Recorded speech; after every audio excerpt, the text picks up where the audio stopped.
مجھ پر درود پڑھ کر آراستہ کرو کہ تمہارا مجھ پر درود پڑھنا اور روز قیامت تمہارے لیے نور ہوگا۔ صلو علی الحبیب صلی اللہ تعالی علی محمد صلی اللہ علیہ وآلہ وسلم۔ یقین کامل کی بہت برکتیں ہیں۔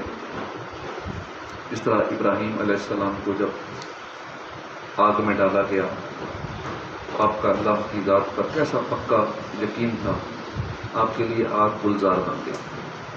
اور آج بھی ہو اگر ابراہیم کا ایمان پیدا تو آگ کر سکتی ہے اندازے گلستان پیدا۔ اسی طرح ایک اور واقعہ بھی ہے، جس طرح ابراہیم علیہ السلام کو آگ سے بچایا گیا، آگ گلزار بن گئی۔ ایک اور بزرگ بھی ہیں جن کو اس امت کا حکیم یعنی سب سے زیادہ عقل مند کہا جاتا ہے، وہ بزرگ بھی ہیں، شاید اکثر کو نہیں پتا کہ ان کو بھی آگ سے بچایا گیا۔ ان کا نام ہے حضرت ابو مسلم خولانی رحمۃ اللہ علیہ۔ یہ بزرگ بھی ہیں جن کو اس امت کا حکیم اور عقل مند دانا شخص کہا گیا ہے۔ آپ تابعی ہیں، یمن میں رہتے تھے۔ آپ کے دور میں آپ کے علاقے کے اسود عنسی نامی شخص نے نبوت کا جھوٹا دعویٰ کر دیا۔ ہر دور میں اس طرح کے جھوٹے دعوے دار نبوت کے آتے رہے ہیں اور آگے بھی آتے رہیں گے۔ تو جب اس نے نبوت کا جھوٹا دعویٰ کیا، اس نے ایک دن آپ کو زبردستی اٹھوا کر اپنے پاس بلوا لیا اور آپ سے کہنے لگا کہ کیا آپ گواہی دیتے ہیں کہ محمد صلی اللہ علیہ وسلم اللہ کے رسول ہے، آخری نبی؟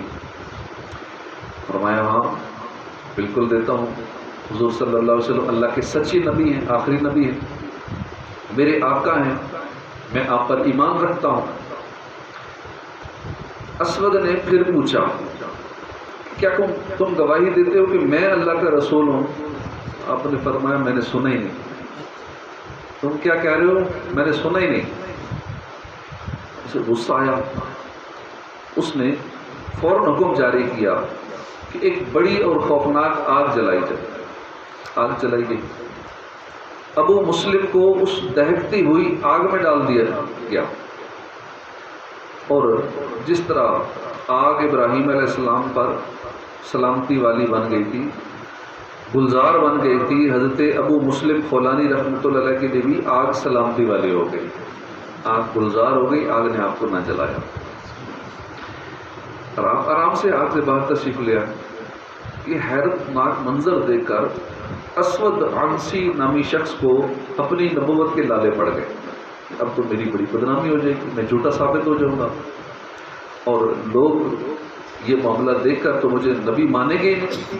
چنانچہ آپ کو یمن سے نکال دیا اور آپ مدینہ منورہ حاضر ہو گئے۔ غلامی میں ناکام آتی ہیں شمشیریں نہ تدبیریں، جو ہو ذوق کے یقین پیدا تو کٹ جاتی ہیں زنجیریں۔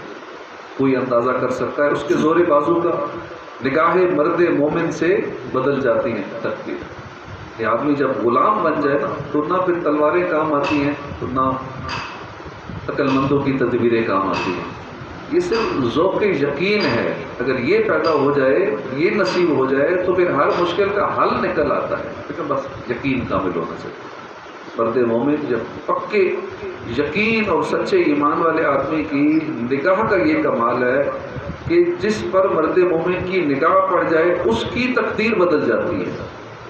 جب اس کی نگاہ کا یہ کمال ہے کہ نگاہ پڑنے سے تقدیر بدل جاتی ہے تو پھر مومن کی قوت بازو کا عالم کیا ہوگا، اس کا اندازہ کون کر سکتا ہے؟ اللہ پاک ہمیں یقین کامل نصیب فرمائے، آمین بجاہ نبی الامین صلی اللہ علیہ وسلم۔ الحمدللہ رب العالمین والصلاة والسلام علی سید المرسلین۔ ربنا آتنا فی الدنیا حسنۃ وفی الآخرۃ حسنۃ وقنا عذاب النار۔